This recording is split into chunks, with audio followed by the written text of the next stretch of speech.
Audio Jungle.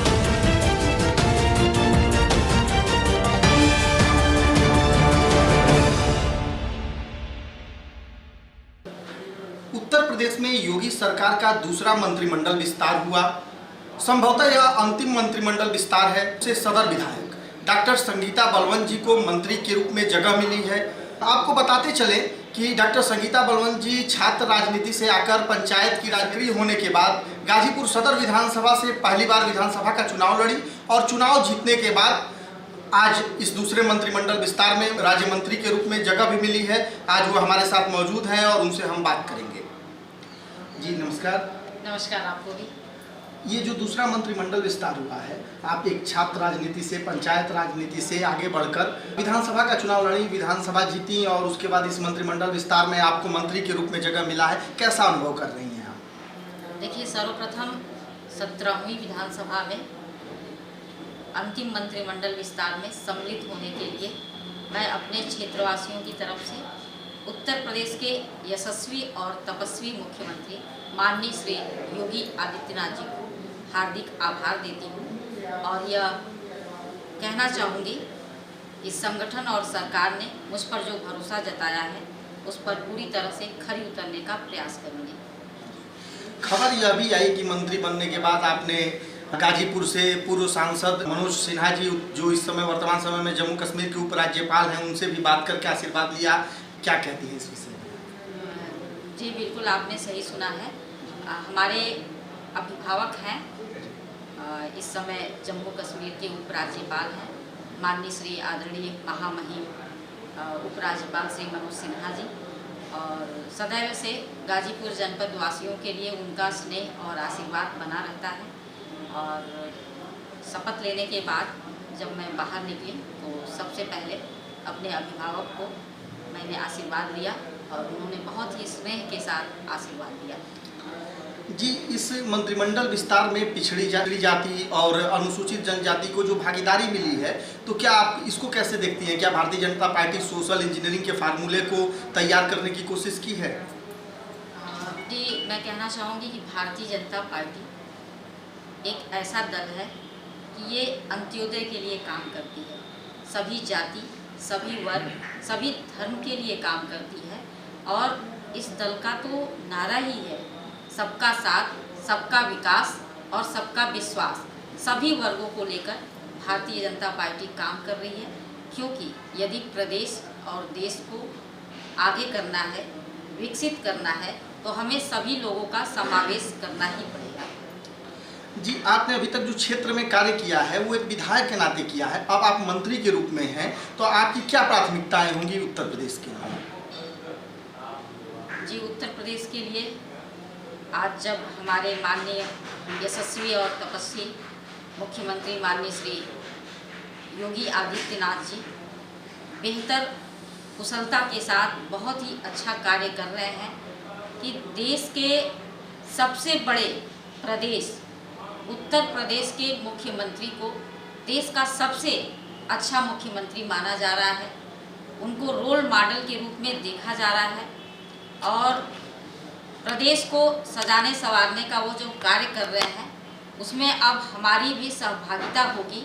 इसके लिए मैं उन्हें धन्यवाद देती हूँ कि उन्होंने मुझे अवसर दिया और जो भी समय है हम लोगों के पास उसमें हम बेहतर करेंगे। एक महिला मंत्री होने के नाते महिलाओं के लिए आपकी क्या प्राथमिकताएं हैं? देखिए, भारतीय जनता पार्टी महिलाओं पे विशेष ध्यान देती है, क्योंकि आपने देखा केंद्र सरकार में रक्षा मंत्री, विदेश मंत्रालय और वित्त मंत्रालय जैसे महत्वपूर्ण पदों पर भारतीय जनता पार्टी ने सुशोभित किया महिलाओं को। और उत्तर प्रदेश की सरकार में भी हमारी महिला मंत्री के रूप में कई बहनें हैं और आज अंतिम विस्तार में एक महिला को मुझे स्थान मिला। महिला मंत्री के रूप में मैं प्रदेश के लिए कुछ कर सकूं, तो मैं ये कहना चाहूँगी कि भारतीय जनता पार्टी इन श्लोकों को अपना ध्येय बनाया हुआ है कि यत्र नार्यस्तु पूजयन्ते रमन्ते तत्र देवता, अर्थात जहाँ नारियों की पूजा होती है वहाँ देवता निवास करते हैं। और आज मैं एक महिला के रूप में प्रदेश सरकार में मंत्रिमंडल में हूँ, और जो मुझे अवसर मिला है इसमें महिलाओं को जागरूक करने के लिए, एक संदेश देने के लिए कि महिलाओं से कोई भी क्षेत्र अछूता नहीं है और कोई भी वर्ग और कोई भी जाति छूटा नहीं है। मैं ये भी उल्लेख करना चाहूँगी कि हमारी जो योगी सरकार है वो सभी वर्गों को लेकर चल रही है। मैं बता दूं कि मैं बिंद समाज से आती हूँ और यह पिछड़ी जाति में आता है, और केवल प्रदेश में नहीं पूरे हिंदुस्तान में बिंद समाज से मैं पहली विधायक हूँ। और हमारे यशस्वी मुख्यमंत्री जी ने मुझे मंत्रिमंडल में स्थान दिया, इसके लिए हमारा पूरा समाज, पूरा पिछड़ा समाज और साथ में पूरा नारी समाज और हमारे क्षेत्र के देवतुल्य नागरिक आपको बहुत बहुत बधाई देते हैं, धन्यवाद देते हैं। मंडल विस्तार पे पूर्व मुख्यमंत्री अखिलेश यादव ने कहा कि जिनको 4.5 वर्षों तक भारतीय जनता पार्टी ने जिनके साथ छलावा किया उन्हें भागीदारी देकर ये नाटक कर रहे हैं, इस पर आपकी क्या राय है?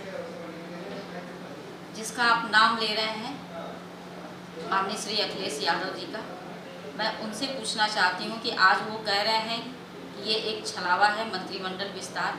मैं कहना चाहूँगी कि भारतीय जनता पार्टी तो सदैव से सभी वर्गों के लिए काम कर रही है, लेकिन मैं यह कहना चाहूँगी कि वो तो एक जाति विशेष के लिए भी काम नहीं कर पाए, जिस जाति से है उसके लिए भी वो काम नहीं कर पाए, केवल अपने परिवार को अपने सरकार में समायोजित करने में लगे रहे।